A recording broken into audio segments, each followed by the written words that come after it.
Welcome, one and all, to the K.O.E Nation for my review of Godzilla versus Kong.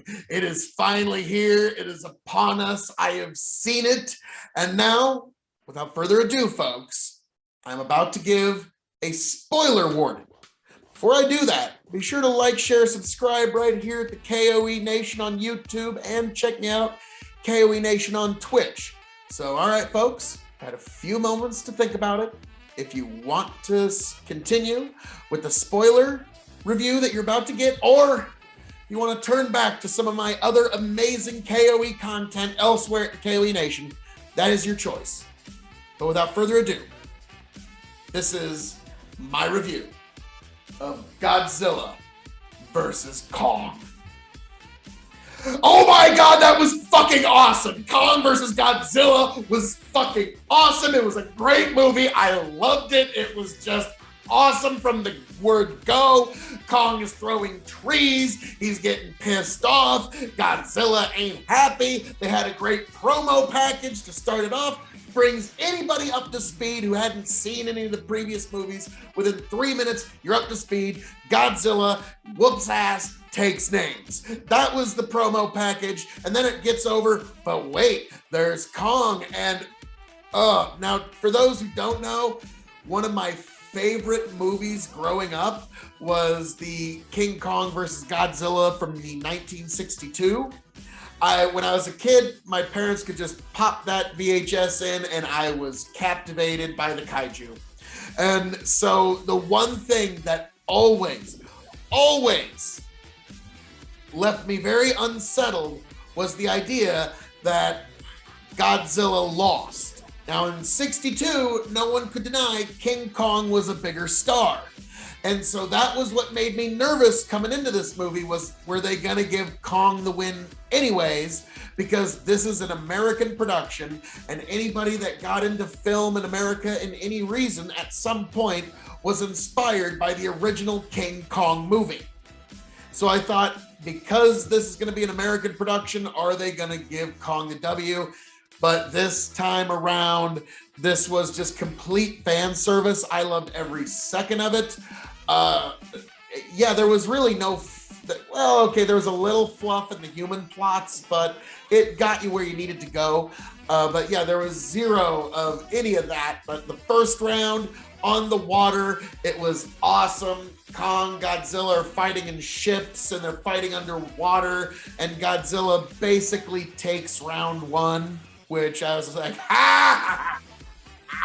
And then round two, when that eventually happens, I mean, let's be frank, some spoilers. Godzilla was significantly underpowered when he fought Kong for the second round, and that was because he blasted atomic breath all the way from the surface to the middle of the hollow earth. So he wasn't at full power anyways, so you know, what can I say? Now, Kong, he had a great hollow earth scene. I really liked that whole idea of the dual gravities, and there's one surface and then another surface, and it just depends on where you are, what gravity is holding you. I thought that was kind of neat. I did think Godzilla just blasting a hole in the entire planet was like, that was a convenient way to speed this battle up. I like it. And it's Godzilla.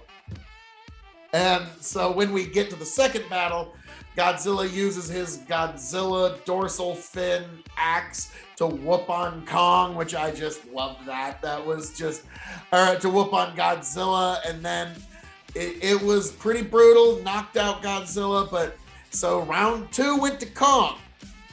And so classic MMA and classic pro wrestling, classic boxing, time for the rubber match. It was time to get down and dirty, and this one did. This was Godzilla getting up close and personal. He's moving like a crocodile at one point, scratching up Kong's body when he was trying to crawl away. It was down and dirty. Godzilla dislocates Kong's shoulder, and at that point, I'm like, oh, here we come. Godzilla puts his foot on his chest, crushes Kong's chest significantly. Like the Godzilla roar. Kong tries to roar back to no avail. Godzilla has defeated him, has brought him to heel, and that's all he needed. And he walks away because Godzilla's there for another reason, and that was the human side B plot until the very end. They were trying to get a power source to power Mecha Godzilla, which even better, it was powered by King Ghidorah's brain. And so that's like, oh, dead King Ghidorah's brain is powering Godzilla. And shocker, King Ghidorah's brain hacked the system and took over Mechagodzilla.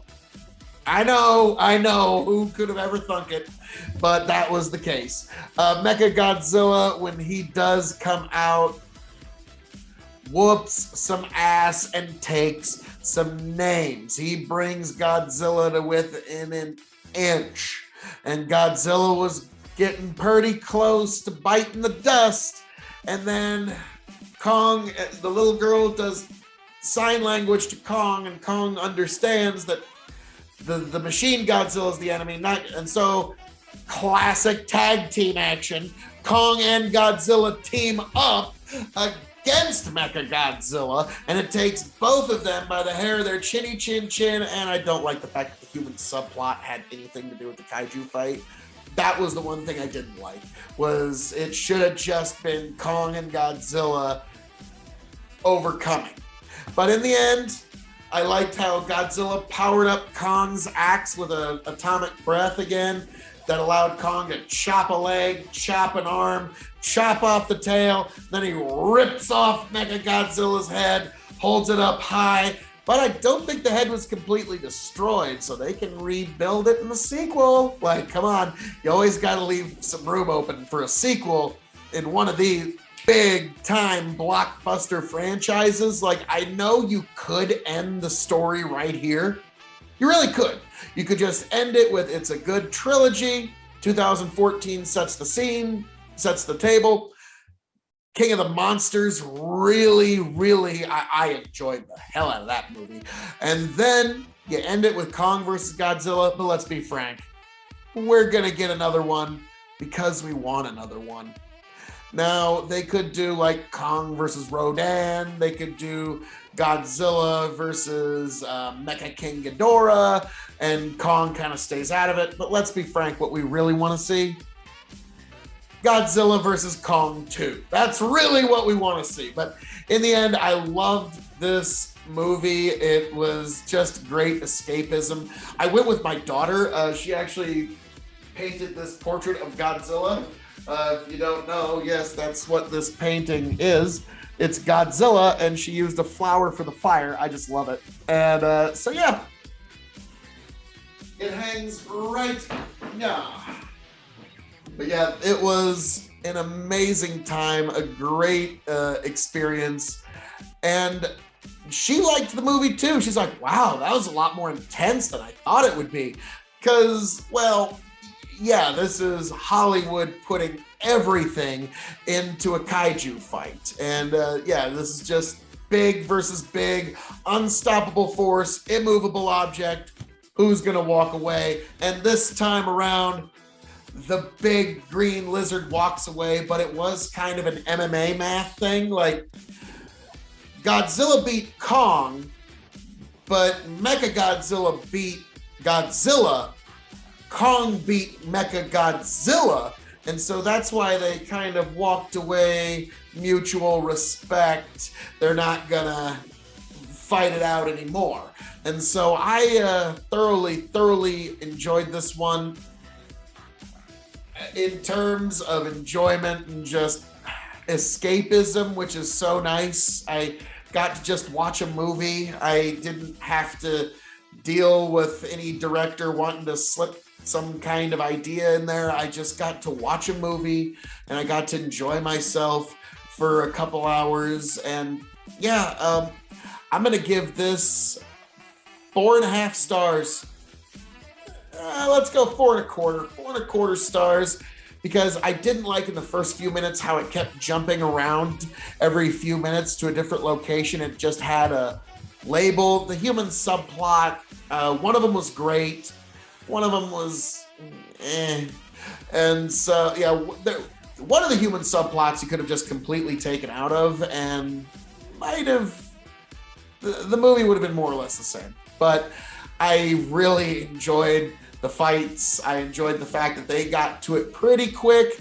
I loved how in the first scene, Godzilla felt so menacing and like Jaws coming at you with his fins coming up. And when he comes up out of the water, opens his mouth, you see his eyes glowing, and you look right down Godzilla's throat, and it's like, oh,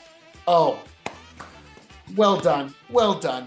And so, yes, I'm going to stick with 4.25 stars as a film.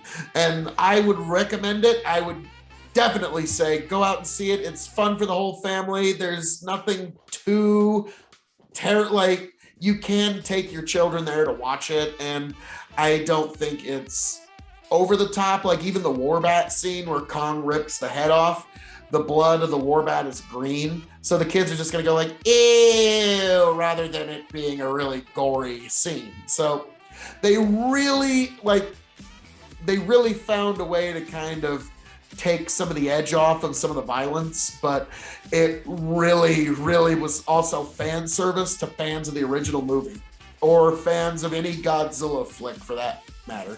So yeah, it was also just a great time with my daughter. So as I'm known to say around here, all that being said, thank you for joining me for my review of Godzilla versus Kong, the rematch. I am your King of Extreme Phil, K.O.E., the Lord of the Scottish Highlands, the Prince and Potentate of the political parlance, and the Emperor of Big Buckin' Empire. Signing off and handing it off to all you beautiful people. Raise a glass to yourselves. Like, share, subscribe right here to K.O.E. Nation. And folks, catch you on the flip side.